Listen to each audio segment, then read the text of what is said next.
nitoe rai kwa Watanzania wote, tunaoipenda nchi yetu, tusiruhusu misingi na nguzo za taifa letu zitikiswe, wala tusiingie kwenye mtego wa adui. Mheshimiwa Spika, sote ni mashahidi kuwa mataifa yaliyowahi kuingia kwenye mifarakano kwa kiasi kikubwa ilisababishwa na mizaha na kutokuheshimu misingi ya mataifa hayo. Maneno ya rejareja yasiyo na ushahidi ya mtu mmoja yasiyo na ushahidi, maneno ya rejareja ya taasisi ama baadhi ya vikundi yasiyo na ushahidi ama ya vyombo vya habari. Mheshimiwa Spika, wakati mwingine uhalifu wa mtu mmoja tu au wa kikundi hujitokeza kwa kuwa na tishio kwenye maisha ya kila siku ya mtu ama mwananchi wa kila moja. Ikumbukwe kuwa katika kipindi cha serikali ya awamu ya 3 viliwahi kujitokeza vitu vya aina hiyo. Mheshimiwa Spika, ulikuwepo uhalifu, watu walikuwa wanateka magari ya mizigo, tunayakumbuka haya. Wakati mwingine wanateka mabasi ya abiria na katika maeneo mbalimbali, na jambo la aina hiyo lilileta vitisho kwa wananchi wa Tanzania. Hata hivyo, Mheshimiwa Spika, vyombo vyetu vya ulinzi na usalama vilisimama imara na kukomesha uhalifu huu. Vilikomesha. Katika kipindi cha serikali ya awamu ya 4 ulitokea uhalifu mwingine wenye sura tofauti ambao ulikuwa unaweza kuufananisha na sura ya kigaidi, uliohusisha urushwaji wa mabomu kwenye nyumba za ibada, mikusanyiko ya watu, mikutano ya hadhara, mashambulizi ya mtu mmoja wakiwemo watu wenye ulemavu wa ngozi. Watanzania tumeyasahau haya? Yalitokea kwenye nchi yetu na yalileta utisho mkubwa: mikusanyiko, makanisa, misikiti, kurushiwa mabomu, mikutano.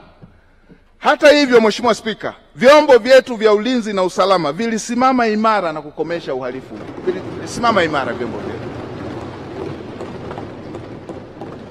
Katika kipindi cha serikali ya awamu ya 5 ulitokea tena uhalifu, watoto kutekwa na kuuawa, tunakumbuka hiyo. Mtu mmoja kupigwa risasi kwenye makazi yake, wengine kwenye kazi zao, na utekelezaji wa majukumu yake ya mtu mmoja uliathirika sana kutokana na sitofahamu hiyo iliyokuwa inahusisha mtu mmoja kulengwa na kuuawa. Mtakumbuka waliuawa wenye vitu wa vijiji kwa wilaya za Pwani, watakumbuka vizuri jambo hili, vitongoji, mitaa, na mbaya zaidi wengine walikuwa wanalengwa kwa nafasi zao na kwa itikadi zao. Wenye viti wa CCM wengi tulishuhudia pia miili kwenye magunia, mifuko ikiwa imetupwa baharini. Mheshimiwa Spika, nasema haya na ni mabaya kuyataja kwa sababu familia zilipoteza watu wao, lakini nayasema kwa sababu watu wakumbuke kwamba tumewahi kupita vipindi vya aina hii, na vyombo vyetu vya ulinzi na usalama, Mheshimiwa Spika, vilikomesha uhalifu wa aina hii. Havijawahi kushindwa.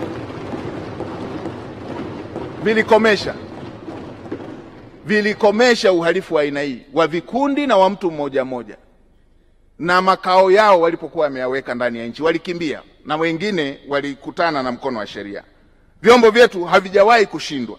Mheshimiwa Spika, hata sasa vimeanza kujitokeza viashiria vya uhalifu kama huo ambavyo kimsingi havipaswi kupiganwa kwa kupeleka vikosi wala kupiga kampeni wala kusema tunapigana vipi, kwa sababu hii ni tofauti na vita ya vikosi kwa vikosi. Mheshimiwa Spika, tukiendelea kunyosheana vidole na kunyoshea vidole vyombo vyetu vya ulinzi na usalama, tutaacha adui aendelee na uhalifu huku sisi tukiendelea kushughulikiana sisi kwa sisi. Hili si jambo lenye afya kwa taifa letu. Isichukuliwe kuwa serikali imezuia watu kusema, wala isichukuliwe kuwa serikali haichukui hatua dhidi ya uhalifu. Ninachokisema Mheshimiwa Spika ni kwamba vita vya aina hii, nimetaja miaka yote na maeneo yote na muda wote ambavyo ilikuwa inatokea, vilipiganwa kwa intelijensia. Hivyo ni wasii wa Tanzania wenzangu, tuviache vyombo vyetu vya ulinzi na usalama vifanye kazi yao.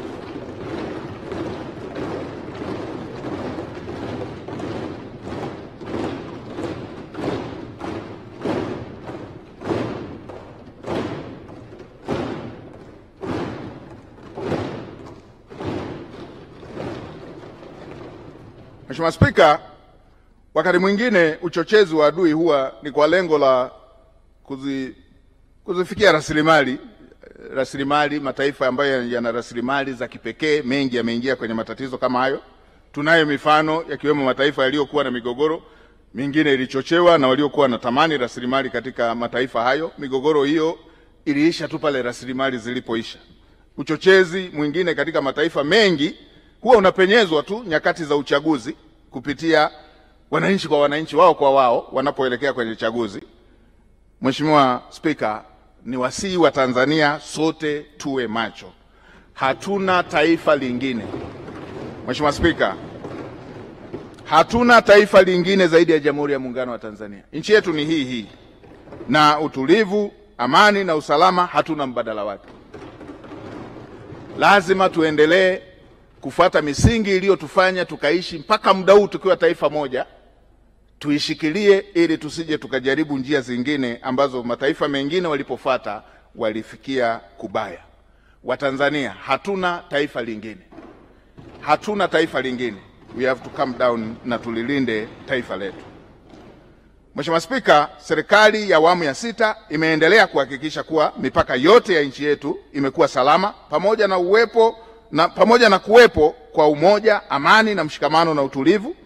Jeshi letu la ulinzi wananchi wa Tanzania limeendelea kutoa mchango mkubwa hata katika kushiriki katika operation mbalimbali za ulinzi za amani, katika misheni mbalimbali za Umoja wa Mataifa na jumuiya za kikanda.